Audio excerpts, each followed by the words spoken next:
What's up, guys? I'm coming to you from a random shopping center parking lot, repping my Weirdos Unite hoodie. So I've been thinking a lot about sort of the differences between being a nomad, being a vehicle dweller, and being a squatter. I've seen people try to put vehicle dwelling into just two categories, which is the nomad and the squatter.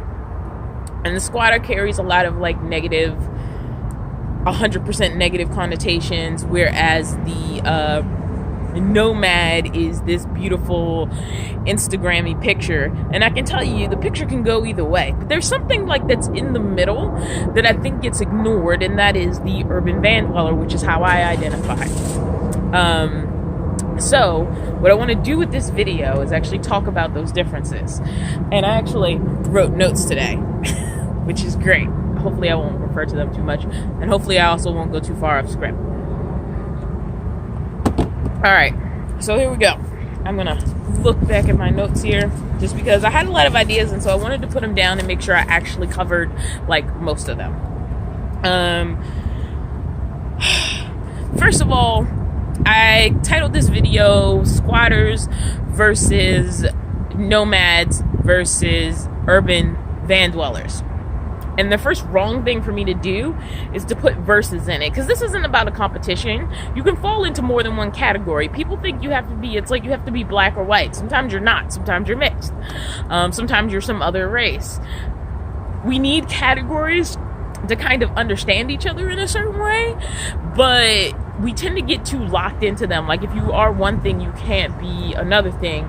For example, me as a queer woman, being a woman who doesn't present feminine, a lot of time people want to label me with butch or dom or like titles I don't know that could necessarily fit me. I like the term queer. I accept the term lesbian to a certain extent, but I also feel like sometimes this can put you in boxes that you don't 100% agree with. So while I'm creating categories, keep in mind I'm not trying to say every vehicle dweller ever walking the planet falls into one of these three categories, but I think there's an important context I'm trying to establish by talking about these three categories. So, let's see what my next note is. Okay, so let's talk about squatters. Squatters actually come with a highly homeless stereotype, and I find in most cases, squatters do fall into that stereotype, I'm sad to say. Squatters don't want to move. They will literally stay in a spot until they're caught and are forced out.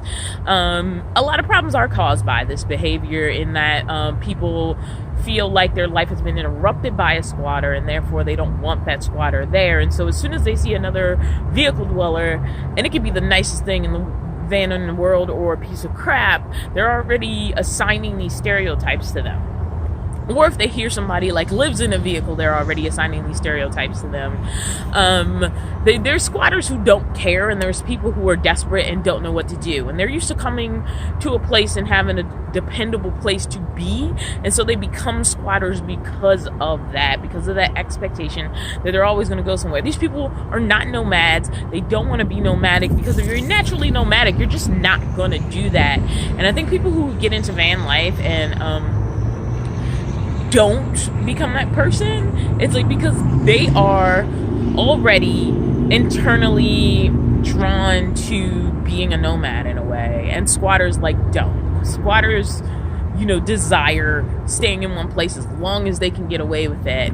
And this isn't only just in the city. This is also like out on BLM land. There are people who like camp out until they're forced out, because there's nothing in them that makes them want to move.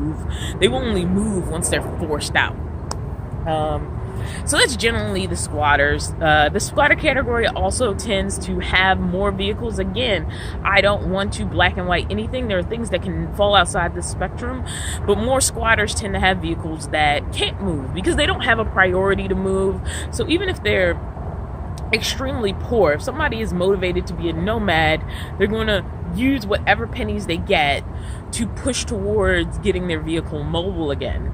Whereas if you're a squatter, it's like, is it still livable, and livable by whatever your standard is, where it is. The common stereotype that I'm specifically making this video for is that if you stay in one city, you're a squatter, and this isn't necessarily true, and I'll get to that after I talk about nomads. So let's talk about nomads. We think of nomads, we think of travelers, we think of the people that we see on Instagram.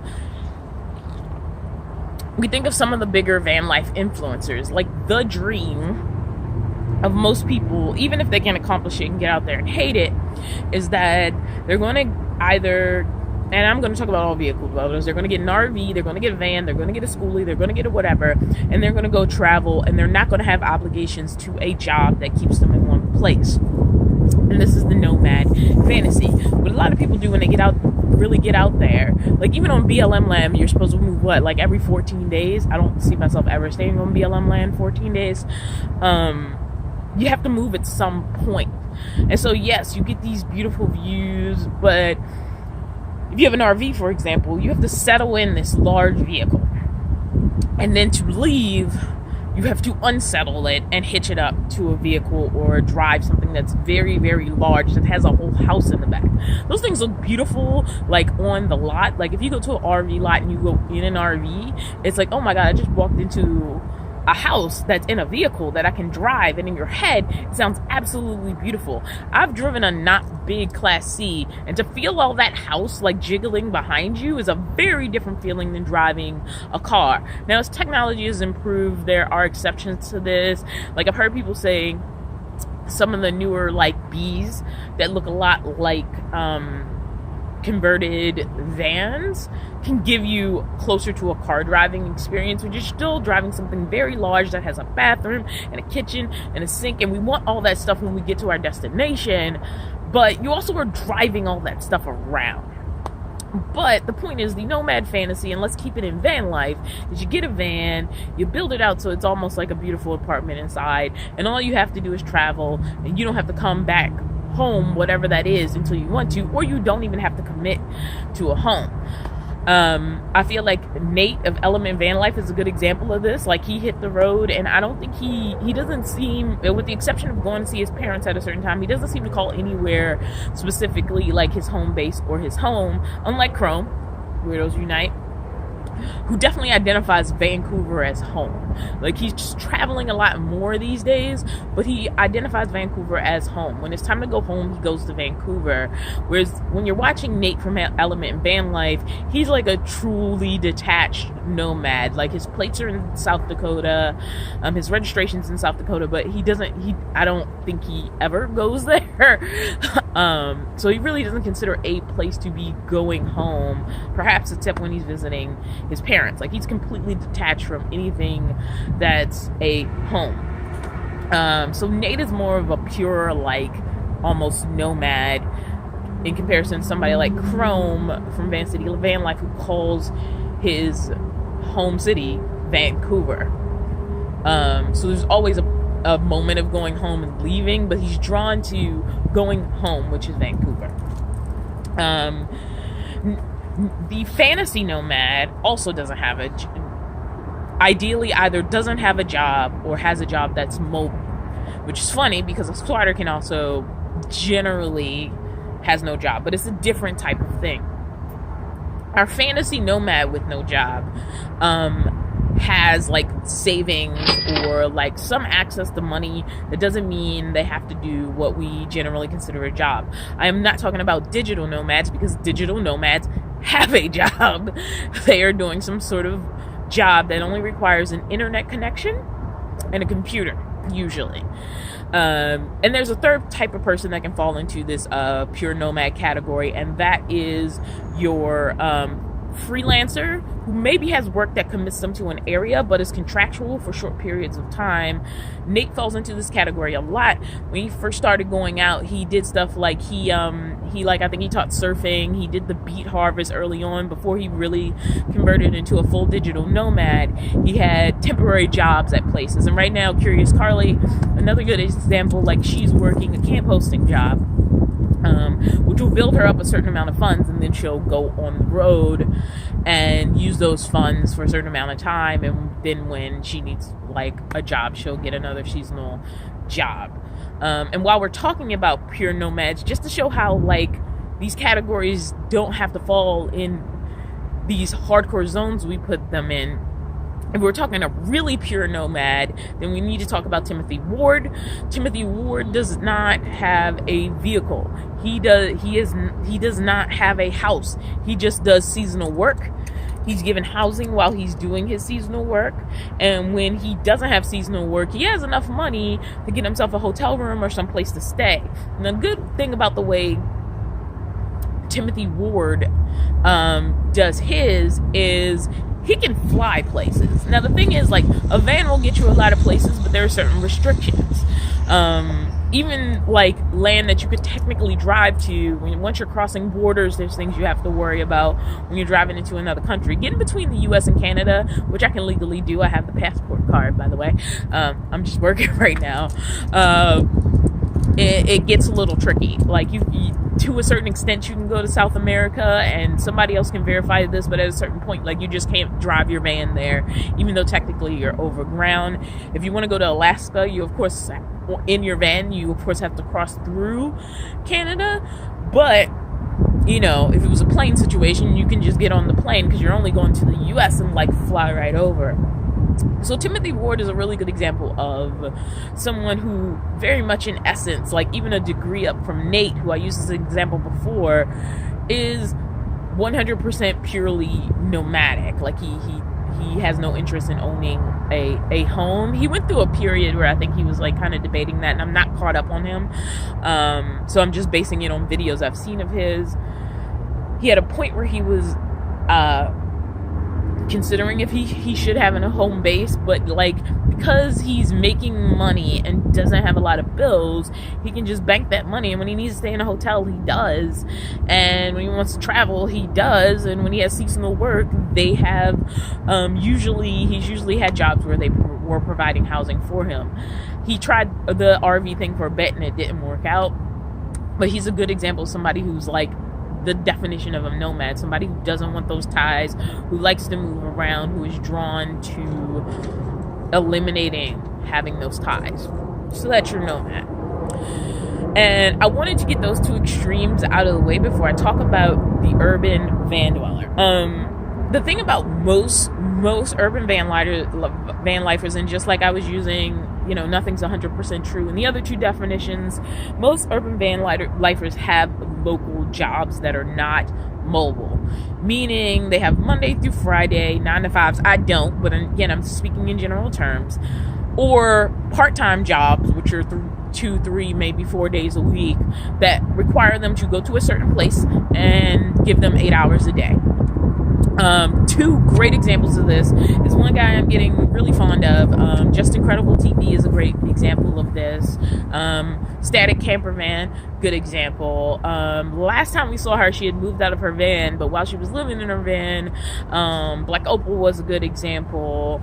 Anthony has also moved out of a van, but there was another vanner named Anthony. He used to have a channel called My Life on Wheels. It's now My Life Off Wheels because he moved into an apartment, but he worked in a certain area and lived in his van. So he was very much an urban van lifer.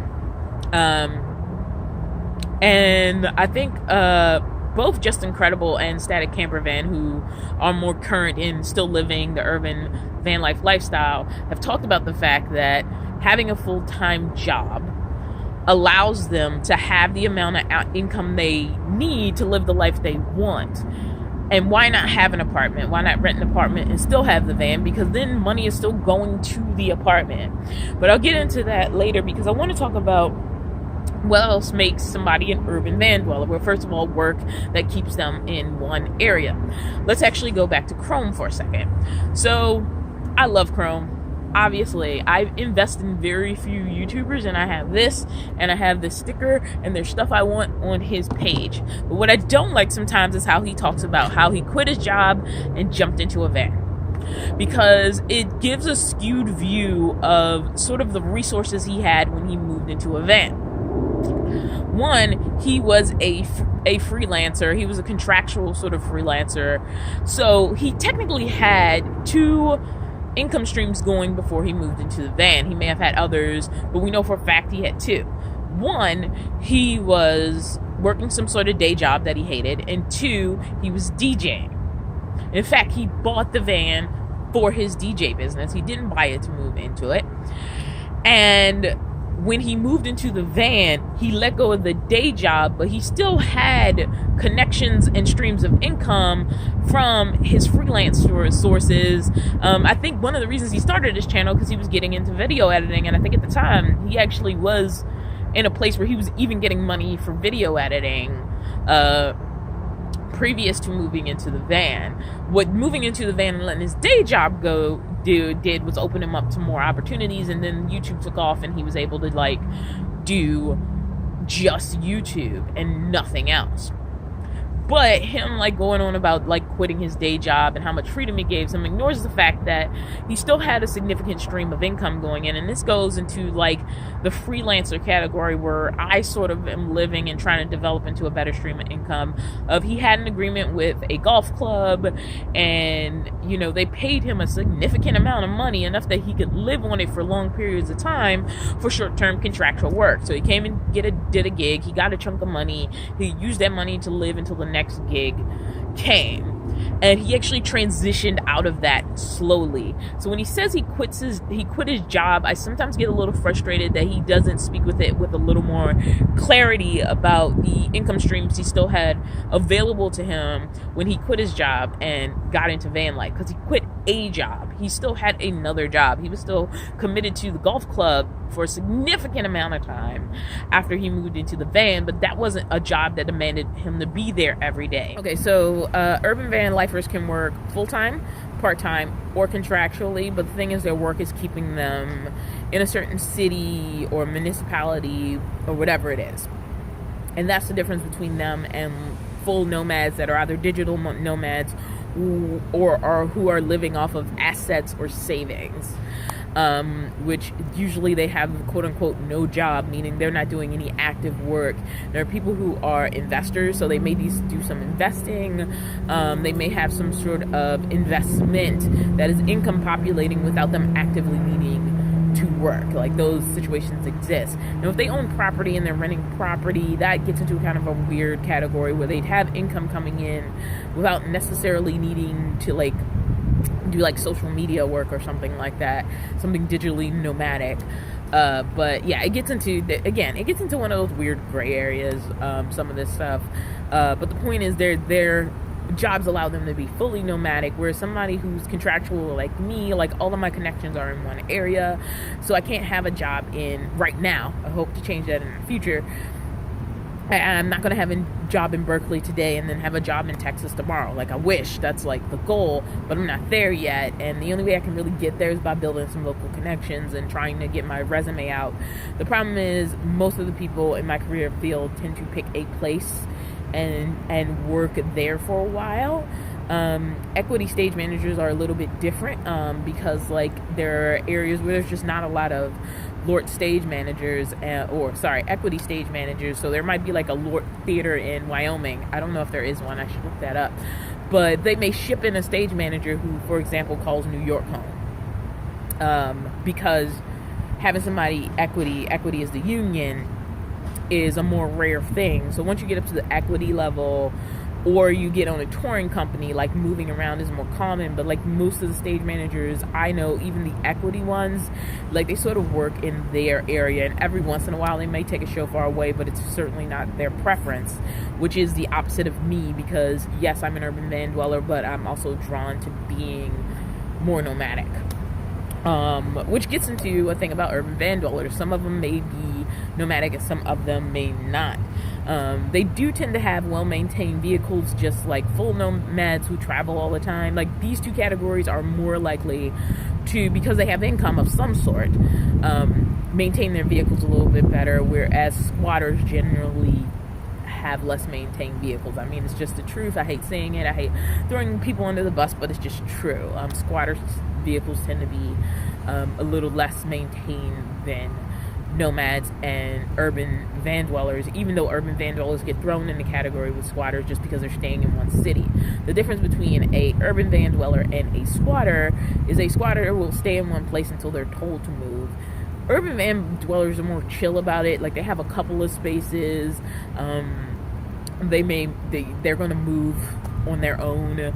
They're very rarely seen in the same place twice, and certainly not in a series.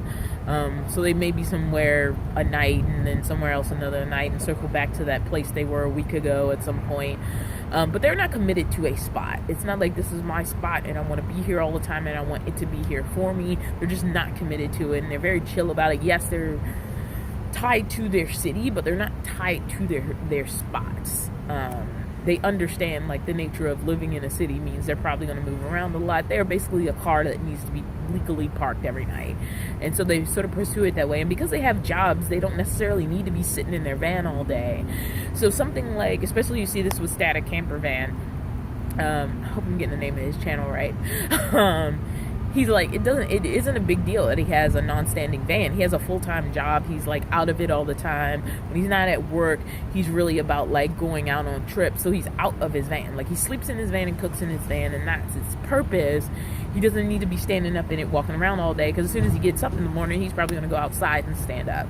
And so it's a different sort of attachment to your vehicle when you know you're getting out of it all day anyway. Like, there's all these... One of the things I personally don't like is doing Uber in my vehicle or any sort of delivery service, because it keeps me in a car all day. Like, I literally hate it when I can't make money any other way. I don't mind doing it, but it keeps me in the car all day. And it really does. I'm sitting in the driver's seat driving, and then I go to bed or I chill for a minute, but I'm just like in the van. Whereas when I have a job that gets me out of the van, you know, I'm sleeping in it, I'm maybe cooking in it a little bit, but like, I'm up, I'm places, I'm walking around, I'm doing things. I hate when I have to work delivery jobs in the van. It's still an option. Like, when you need to make money, you make money the way you need to, but it's something I hate doing. And I think, like, doing Uber full time, it would be really bad for me physically, emotionally, and it would drive me crazy as far as being in the van. Now, other people may feel different. I know people who, because they live out of a vehicle, like, Uber pays all their bills and it works for them. I find there's two types of urban van dwellers. The ones that are very, like, leaning towards the nomadic category, and the ones who just want to save money.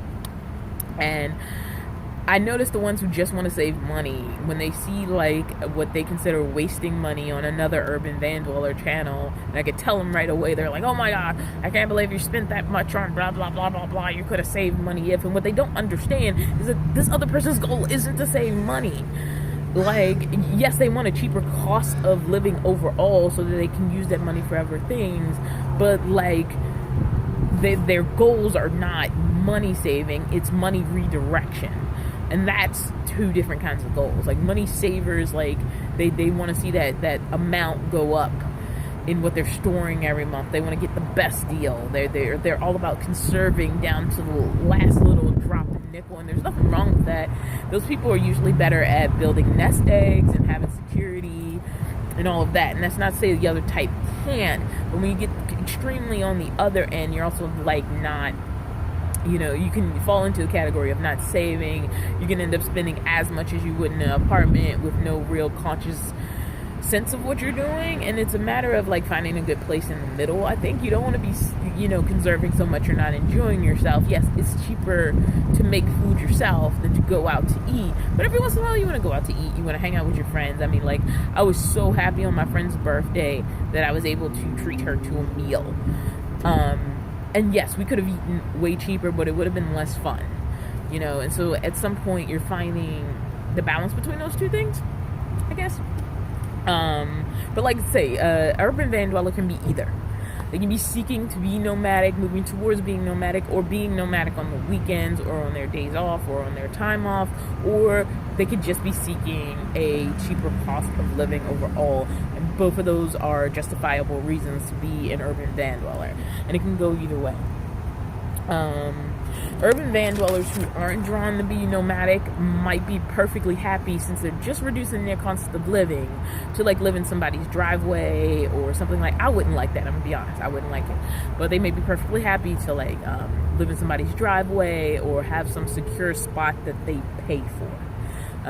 So that would be the difference between them and the squatter. A squatter is trying to find a free spot and camp out there for as long as they cannot be noticed, whereas a urban van dweller who isn't necessarily nomadic, it might be happy to pay for a spot or contribute to somebody's household for a secure place to park every day.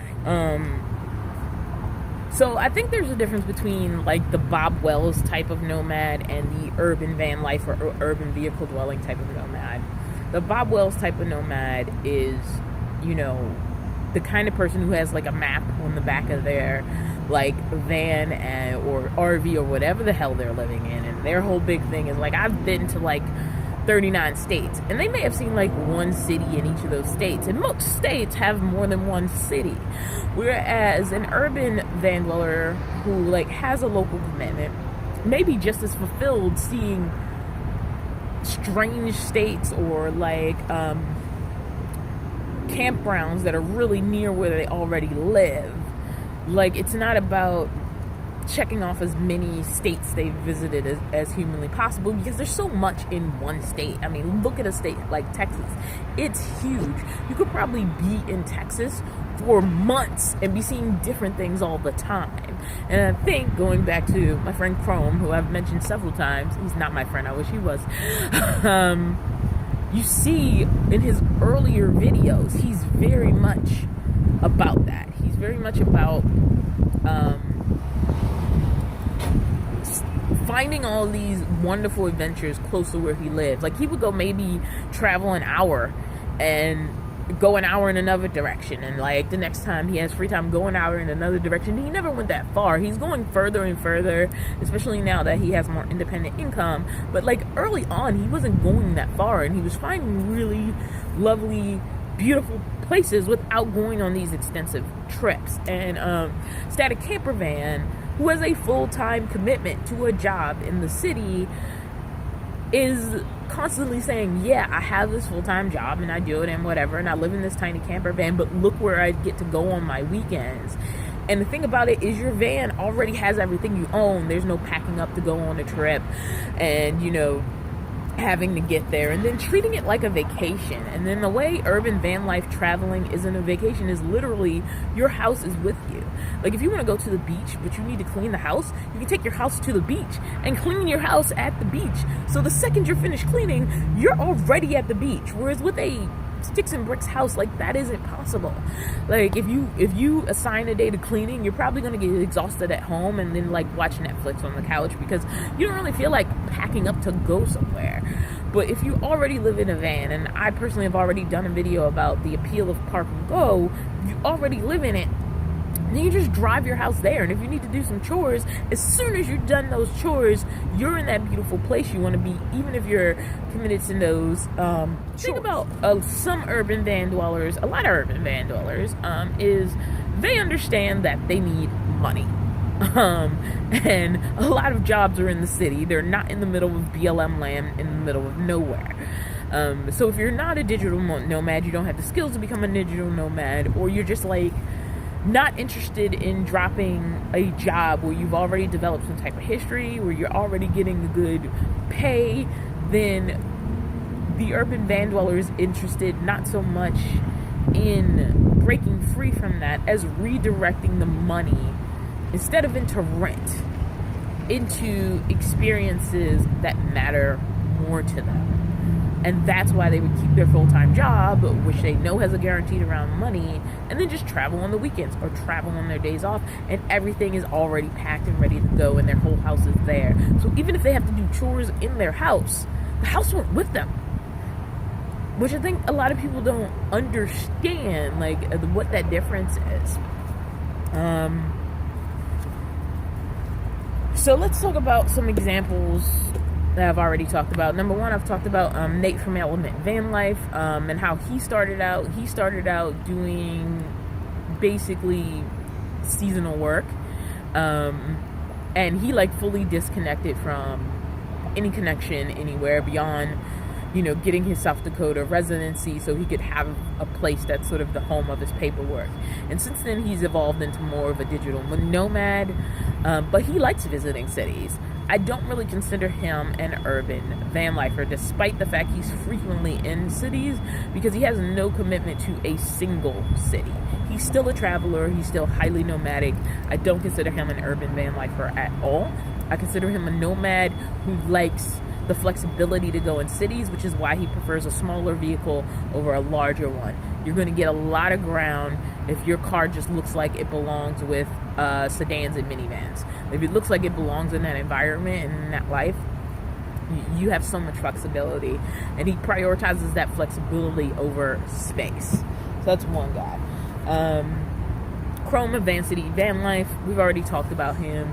I feel like he's on the borderline of becoming more nomadic and less urban van dweller, but I still consider, like I said, he still goes home to Vancouver. Vancouver still is home. Part of that is that his daughter is there.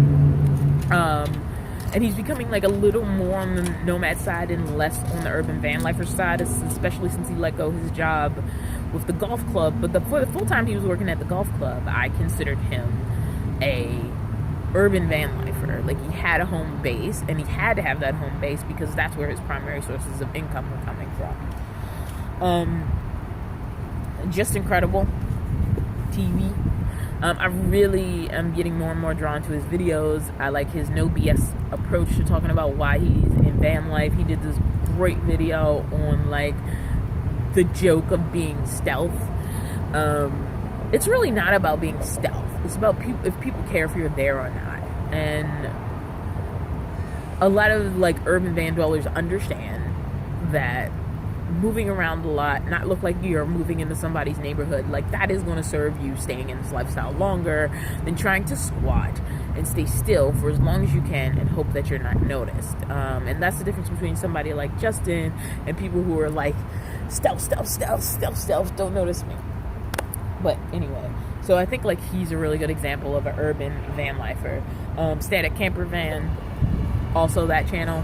Great example of an urban van lifer, and I'm sure there are ones I'm going to forget, but I wanted to talk about those.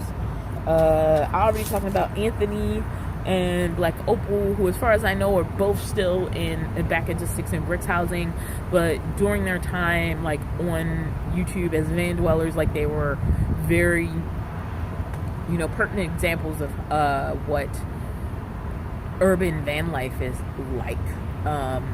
They had jobs. Opal had a few jobs.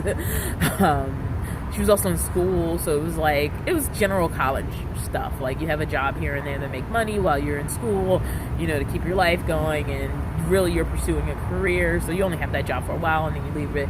She did Uber, she did all kinds of things, but she was definitely like a good example of somebody who enjoyed being nomadic, because she would just go off on these trips all of a sudden when she had the free time. But she definitely had ties to a certain place, and it was actually for school, not so much for a job, because she changed jobs frequently, you know, while she was getting through school. And so don't know where she's at now. Timothy Ward, I've talked about, is somebody who's purely nomadic, so much so that he doesn't even have a vehicle. Like, he basically lives out of a suitcase, but he gets to go wherever he wants, including getting on planes and flying away. So he's like the ideal example of a nomad, somebody who's cut ties with a huge amount of physical belongings to have that freedom to just go.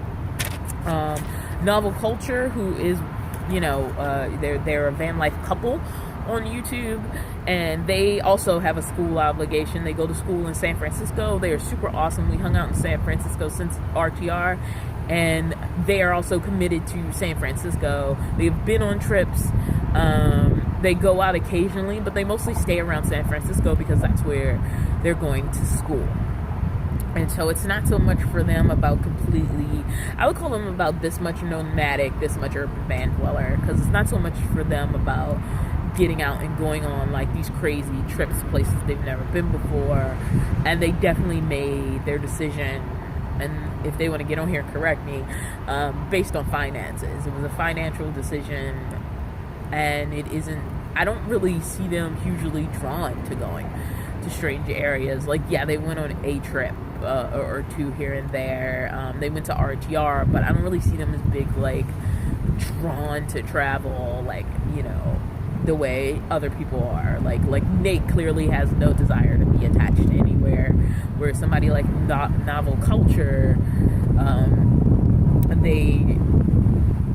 they don't mind that they're attached to San Francisco. They're happy to go to school there. They know their area. They got it on lock. And the advantage to being a more locked urban van dweller as opposed to being a nomadic urban van dweller is like you're in an area you know, so you're going to find all kinds of nooks that a 1 day, 2 day, week long visitor aren't going to find.